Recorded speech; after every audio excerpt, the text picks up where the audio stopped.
Hello guys, hope you are doing good. Welcome back to another session of mold design using SolidWorks. This is the second video of the series. In this session, we will be covering the product development process, various departments in mold manufacturing industries. We will be looking in detail the parts of the mold system, types of the mold system, and we will also be learning about drafts and parting lines. Before learning how the tool design works, let me give you a basic overview of how the entire plastic production process works. Initially, you have the requirements based on the customer needs that your product must fulfill. A concept sketch of the product will be created by the R&D team. Then with reference to existing products and based on the properties required, selection of the material for the component will be done. The first draft stage refers to the creation of the CAD model for the part. Then this CAD model will be sent to the simulation team where the behavior of the component based on loading conditions and different types of analysis will be performed. Based on the results of the simulations done, the simulation team may have suggestions for improving the component, and based on those suggestions, improvements will be done on the CAD model and final simulations will be performed on it. Now, after the product to be manufactured is finalized, the design for the mold in which the product will be made starts. Now, the thing to note is that it's not necessary the entire process will be done by a single company. The product designing stage, which is till the final simulation step, may be done by one company, and then some other company may create molds for the finished product. That's why the steps from the mold design stage are shown in a different color. After the design for mold is completed, based on the CAD of the component, production of the tool starts, and then the part production can be started. Now we will have a look at the different departments in the mold manufacturing industry. First is the sales team. They take the product from OEM or product design department and quote an amount for the mold and basically handle all the talks about purchasing, selling of mold, delivery time, the price for mold and all that. Once the customer is satisfied with the price, the delivery order will be placed. Once the order has been placed, the CAD model goes to the DFM team. DFM stands for Design for Manufacturing. This department basically checks the feasibility of making the mold based on the CAD diagram. By feasibility, I mean that they will check whether the mold design for the part can be made or not and explain problems that might occur while making molds. The product design team may not be aware of the problems that might occur in mold manufacturing for the part. So the DFM department basically tells the customer what problems may occur in the mold design based on the product design provided by them. Then comes the mold flow. The purpose of mold flow department is to identify the right inlet points for the molten material. This will specify where the gates should be located. They will also analyze how the flow of material will take place. They do this by using simulation softwares that are available to check the flow of feed in the mold. They also do cooling analysis and warpage analysis. Warpage is a defect in plastic components. We will be covering defects in later sessions. Then comes the tool design team. They get the gate point location as input from the mold flow team. The tool design team decides the cooling channel location, location of ejector pins, the core cavity separation, parting lines, etc.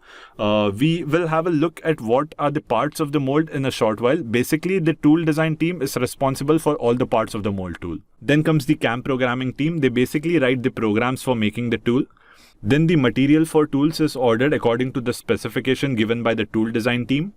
Then the actual manufacturing of the tool will start using machines like CNC. Inspections include checking if the right dimensions has been achieved or not and whether the dimensions of the tools are within the tolerance. Then all the parts of the mold, the core, cavity, guide pillar and everything else is assembled. We'll have a look at all the parts of the mold shortly. Then the entire tool is assembled into the molding machine. Then the production of the parts can be started. Then the parts which are manufactured will be checked using tools like CMM. CMM is coordinate measuring machine. It's a machine for checking dimensional accuracy of components. And after the parts are checked, they can be shipped out. Here we have an animation showing how the injection molding process works. I will be running the animation first and then I will explain each part of the mold.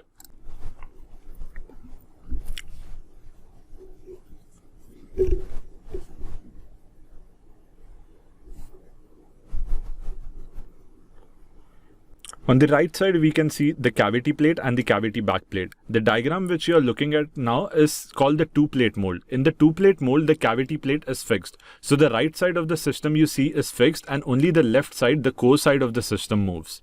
On top of the cavity plate, you can see the guide pillars. Guide pillars are used for aligning the core and the cavity. Guide pillars will always be present on the cavity side of the mold, and guide bush will be present on the core side. The length of the guide pillar should always be more than the core length so that it aligns before the core and the cavity align. On the right side, you can see the sprue and the sprue bush. A sprue is a large diameter channel through which the material enters the mold. If you look carefully, you can notice that the sprue is tapered outwards. This is done to facilitate easy removal of the part from the mold. Because as molten material flows from sprue to the cavity, there will also be solidified material at the sprue region. And if sprue is straight, then it will scrape the surface of the sprue bush and it will be more difficult to remove. This is also the exact reason why we give drafts to the components. We will be covering the topic of drafts in the later slides. Now you might also notice that a separate sprue bush is provided around the sprue. Now why is sprue bush a separate element? Because the material that is being injected from the nozzle to the sprue is very hot. The material of sprue bush is specifically pre-hardened to handle this hot material. Then we have the register rings. Register rings are provided for alignment of the entire tool with the molding machine. Don't get confused between the guide pillar and the register ring. Guide pillar is used for aligning the core and the cavity, whereas the register ring is for alignment of the entire tool with the molding machine. Then on the left of the cavity plate, you can see the core plate and the core back plate. This plate moves to the right, gets attached to the cavity plate, and then the material is injected in the region between the core and the cavity. The injected material is allowed to cool for a while, and when the part solidifies, the core plate moves back.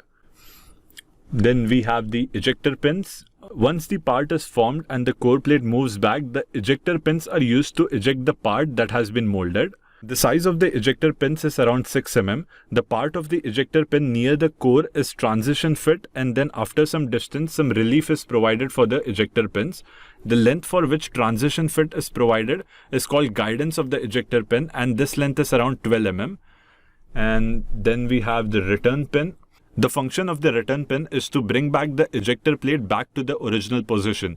The return pin may consist of a spring that gets compressed when the ejector pins move. So when the spring relaxes, the ejector system can be brought back to its original position. Then we have the spacer block here. Spacer block basically defines the distance between the core plate and the moving plate. Moving plate is the plate you see at the left end. The entire ejection system is assembled within this space. And here you have the ejector plate and the ejector back plate. The ejector back plate is driven forward by hydraulic actuators through the main machine. Rest buttons are provided behind the ejector back plate to reduce the friction that will take place if the back plate is directly placed beside the moving plate. This slide shows the surfaces formed by the core and the cavity. The surface formed by the cavity is called the A surface, and the surface formed by the core is called the B surface. The surface between the A and B surface, the surface on the thickness region, is called the C surface. We will now take a look at the actual specification diagrams of the mold assembly parts. Here you can see the diagram for the entire mold tool. On the left side, we are seeing the front view of the mold tool. The circles which you see at the edges are the guide pillars, and the small circles which you see here is used for clamping. There are some standard dimensions available for selecting the mold block. For example, let's say you need a 196 by 196 block for a mold, but one of the standard size in the market may be 200 by 200 block. So you will have to buy the 200 by 200 block and cut it to the required sizes. All the parts which we will be looking at in the mold design have some standard sizes. All the dimensions are selected based on the available standards.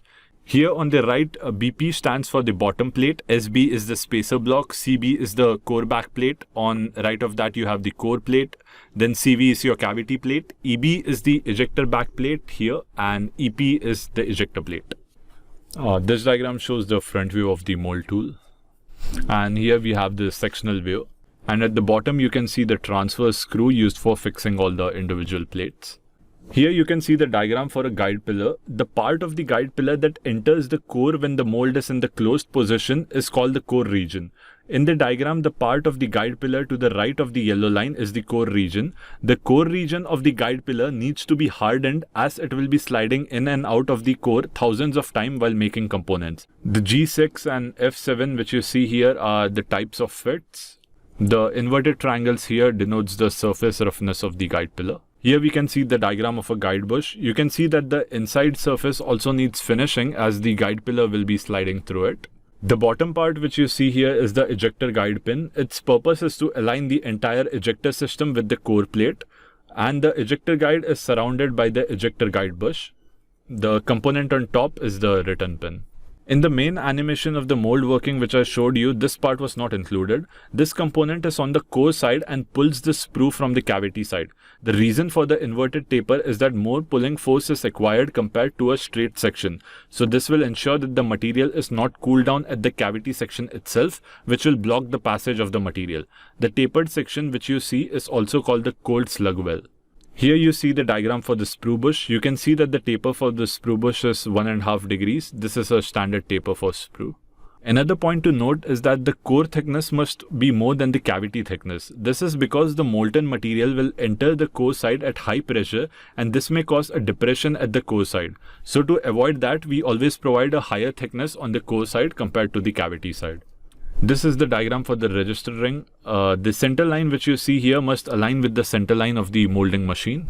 This is a diagram for the ejector pin. The ejector pin is also case hardened as it will be engaging with other components in every cycle. So to reduce the wear on the part, we harden it. And this slide shows the ejector guide pillar and the ejector guide bush. So there are two types of mold present, the 2-plate mold and the 3-plate mold. The mold tool working which I explained before was the 2-plate mold.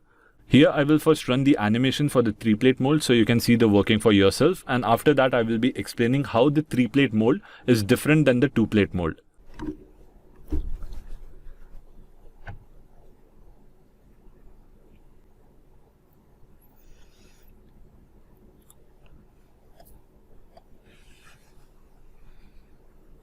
The first thing to note is that there are 3 plates in the 3-plate mold as the name suggests. The first plate which you see on the left is fixed and contains the sprue. The second plate, represented in the orange color, contains all the runners and the cavity. So in this case we see that the cavity plate is also moving, whereas in the 2-plate mold the cavity region was fixed. The third plate contains the core and the ejection system. So this part is the same as the moving plate of the 2-plate mold. We can see that the only difference in construction of the 3-plate mold is that the fixed plate of the 2-plate mold itself is split into 2 parts. And as there are 3 plates, in this case, the runner and the main part are automatically separated in the molding process. Whereas in 2-plate mold, if you remember, the material in the runner system is attached to the main part and has to be manually separated. So the advantage of the 3-plate mold is that the secondary operation of cutting the feed system is avoided. Due to this, the production time is reduced, and hence for mass productions, 3-plate mold will be preferred. However, the cost of 3-plate mold is also more compared to the 2-plate mold. So if there is an order of 500,000 components, then it doesn't make much sense to use 3-plate mold, and 2-plate molds will be used. Draft angle is an inclination from the vertical axis of the mold, or you can say a taper provided in the molds. In the case of plastic molding, a small draft angle is always provided for the components being manufactured. This is done to facilitate easy removal of components from the mold. If no draft angle is provided, then when we try to remove the material from the mold, the component will scrape the edges of the mold, as you can see in the diagram. This can damage the component and may result in scratches on the component, and in some cases it may also cause breaking or bending of the components. Zero draft angles may also result in vacuum being formed when the material is pulled, and thus more force is required to push the component out of the mold. So all the plastic parts that you see around you that were created using injection molding, all of them have drafts. The amount of draft angle that needs to be provided will depend on the polish and surface finish of the mold tools, and this polishing done will depend on the customer requirements. For example, it is more difficult to remove a textured component, so higher draft angles will be provided for textured components. And all the components that you see which have a glossy finish have been made using high polished tools, and thus lower draft angles will be required for their manufacturing. Draft angles generally used may vary from as low as 1/4 degree to 2 degrees. In this diagram, you can see how the draft angles are provided for these components. We technically can eject the parts even without providing draft angles, but then the plastic will stick in this part, and when the part is ejected, you will see scratches and marks on it. The draft angle will also depend upon the molding depth. Here in this graph, you can see that as depth increases, higher draft angles are required. But a point to note here is that it is not always possible to give higher draft angles for deep parts due to dimensional variations. For shallow parts, the draft should be around ½ degree or little more than that. For deep parts, around 1/4 of a degree draft angle may also be given if higher draft angles is not possible. Draft angles also depend upon the material properties itself. For example, it will be more difficult to eject stiffer materials, so higher draft angles are provided when working with such materials. Here you can see the draft angles given for various plastic types. This slide shows the problems that might occur if no draft angle is provided. Ejector pin marks will be present because due to no draft, more force needs to be applied by the ejector pins to eject the part, which will leave a mark on it. Ejector pin breakage, because if no draft is provided, then more force will be required to eject it, which may damage the ejector pin. Warpage is a defect that might occur because of no drafts. There will be scratches formed at the core and cavity region, and the ejector system may also bend due to no drafts. Okay, so the next topic is the parting line. The parting line is a line that splits the mold system into two parts. So the section formed on one side of the parting line will be the core, and the section on the other side will form the cavity. We generally try to keep the parting line in a straight line, as in a single plane. If it's not in a straight line, then it's more difficult to manufacture and assemble the mold. Now let us look at some examples showing best practices for parting lines. In the above figure, the molded product will have a mark along the parting line, but in the bottom figure, no such mark will be present as the parting line does not cut through the part. So if possible, we try to provide a parting line on the outer edge. But there may be some cases where it is not possible to provide the parting lines on the outer edge. So in those cases, you can insert a bead at the parting line section as shown in the figure. Introducing such beads along the parting lines will allow easier cutting of the gate system, and the defects also won't be very apparent. Here we see that the top and the bottom sections are misaligned. So the left top bead was offset a bit to extend it over the lower bead. In the right side part, the defect won't be as apparently visible as in the first one. So this were some tips regarding the selection of the parting line. We'll be seeing more about the parting lines and the parting surfaces when we work on the actual software. By the end of this session, you should have an understanding of how a new product development process takes place and what are the departments in the mold manufacturing industries. You should also be aware of the parts of the two-plate mold and the respective functions. We also had a look at the working of the three-plate mold, and we learnt about drafts and parting lines in this session. And that's it for this session. Thank you for watching the video.